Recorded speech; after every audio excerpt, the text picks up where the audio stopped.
जय सिया राम। मैं हूं पंडित अरविंद गौड़। स्वागत करता हूं आपका अपने YouTube चैनल ज्योतिष विद पंडित गौड़ में। आमतौर पर जब हम अपने बच्चों की शादी करते हैं तो हमें एक शिकायत सुनने को मिलती है बच्चों की तरफ से कि लाइफ में मज़ा नहीं आ रहा, आपसी सामंजस्य में दिक्कतें हैं, जबकि गुण बहुत अच्छे मिले होते हैं। गुण आराम से 25, 26, 28, 30 मिल रहे होते हैं और हम बहुधा कर क्या सोचते हैं कि जब इतने अच्छे गुण मिल गए हैं, मंगलिक का भी मिलान हो गया है, तो फिर कोई दिक्कत नहीं आनी चाहिए। लेकिन यहाँ से हमसे एक त्रुटि हो जाती है, एक भूल हो जाती है। ऐसे 8-10 कारण कम से कम हो सकते हैं जो गुण मिलने के बाद भी लागू होते हैं। निश्चित रूप से एक आम जन इतनी गहराई में जाके नहीं देख सकता, नहीं सोचता। और मेरा प्रयास यह है कि बात समझ आनी चाहिए कि हमें क्या ध्यान रखना है। मिलान का अर्थ केवल मोबाइल ऐप से गुण मिला लेना नहीं है, या 22, 25, 30 गुण मिल गए सुन लेने पर ही आनंदित हो जाना का विशेष लाभ नहीं है। तो कुछ छोटे छोटे कारण होते हैं जिनके लगने पर वैवाहिक जिंदगी की क्वालिटी, आपसी सामंजस्य में कमियां थोड़ी थोड़ी देखने में आती हैं। मैं जो विषय बताने का प्रयास कर रहा हूं आज, वो इंडिविजुअल है। मतलब अगर आपकी कुंडली में ऐसा है तो आप बाई बर्थ इस तरह का तनाव लिखवा कर लाए हैं, ये समस्या आप लिखवा के लाए हैं, तो थोड़ी बहुत तो वो आएगी ही। लेकिन अगर हमने कुंडली विवाह के समय मैच करते वक्त ध्यान नहीं दिया तो ये स्थिति थोड़ी कठोर हो जाएगी। तो विषय है सप्तम भाव, जो हमारे वैवाहिक जीवन के सुख, जीवन साथी के सुख का होता है। अगर सप्तम भाव का स्वामी, जिसे सप्तमेश कहते हैं, पर पापी ग्रह की दृष्टि हो या पापी ग्रह उसके साथ बैठे, तो प्योर इसकी जो लैंग्वेज है कहने की है, पापी ग्रह से युत या पापी ग्रह से दृष्ट हो, तो वो वैवाहिक जीवन में तनाव का एक कारण है। सिर्फ एक कारण लग जाने से ही तलाक हो जाएगा या वैवाहिक जीवन बिल्कुल डिस्टर्ब हो जाएगा, ऐसा नहीं होता है। और भी 2-3 कारण होते हैं जो लगे तो भी होता है, लेकिन फिर भी हर एक कारण अपने आप में किसी ना किसी तरह की समस्या को देने में सक्षम होता है।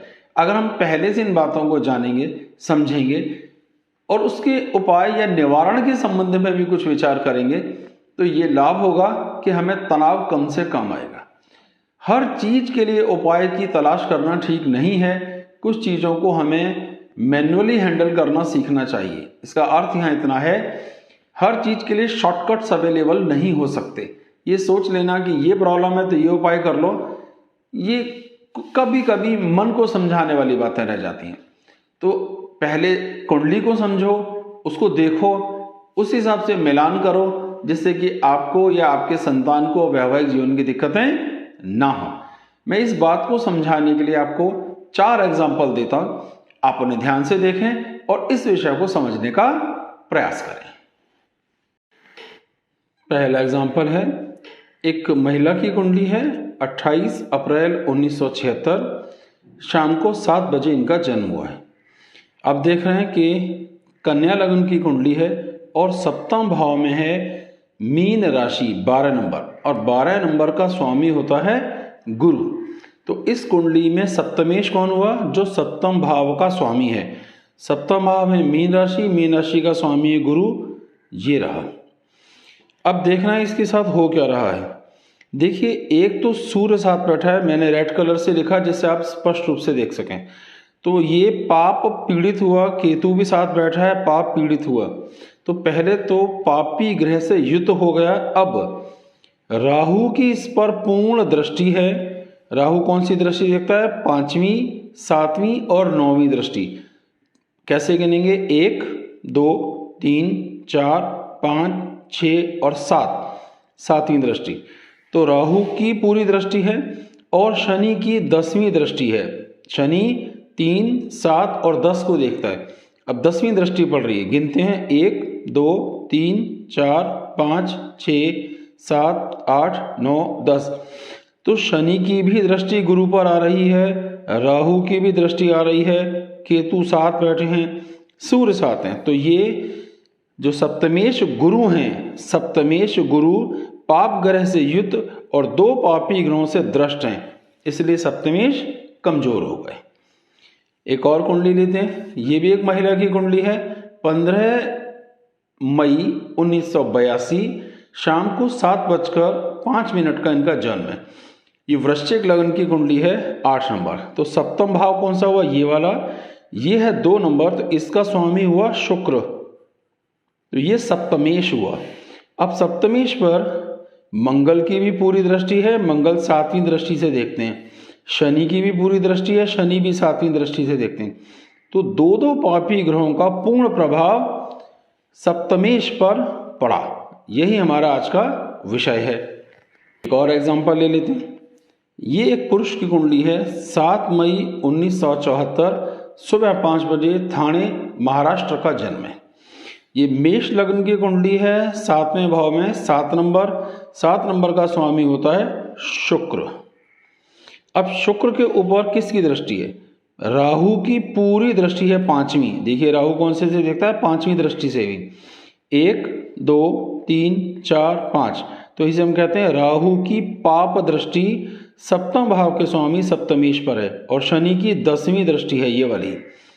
1 2 3 4 5 6 7 8 9 10, तो 2 पापी ग्रहों का, एक शनि का भी यहाँ पूरा प्रभाव आया और राहु का भी पूरा प्रभाव पड़ रहा है, दृष्टि प्रभाव। तो ये 2 पापी ग्रहों से दृष्ट हुआ।